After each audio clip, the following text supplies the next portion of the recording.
ചുംബനം. ആരെ തോൽപ്പിക്കാനാ, ആരെ കാണിക്കാനാ എന്റെ ചെറുപ്പക്കാരാ?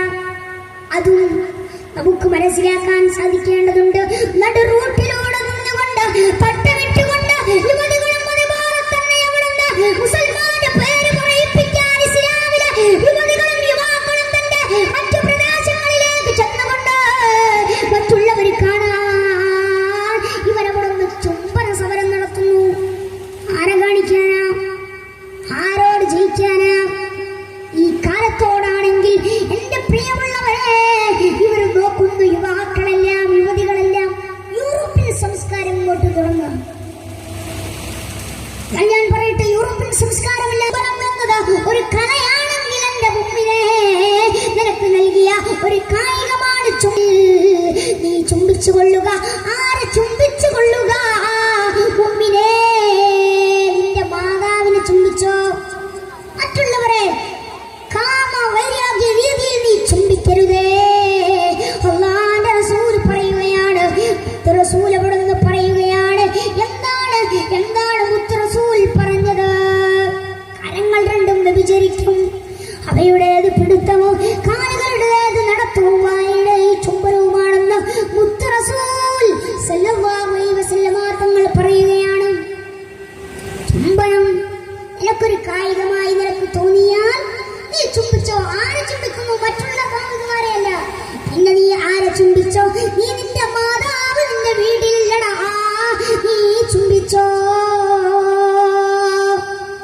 നീ സ്നേഹിച്ചോ. നീ കാമുകന്മാരെ മറ്റുള്ളവരെ സ്നേഹിക്കുന്നതിനെ കാട്ടിലും നീ മാതാവിനെ സ്നേഹിച്ചാൽ, നീ നിന്റെ ജീവിതത്തിൽ മാതാവിനോട് ഒരു ഹുബ്ബ് നീ പുലർത്തിയാൽ, കടം നീ പുലർത്തിയാൽ, അല്ലാഹുവിന്റെ റസൂൽ പറയുകയാണ്, എന്നാൽ നിനക്ക് പോവാം. ദഖലൽ ജന്ന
കഴുകി തന്നില്ലേ? പക്ഷേ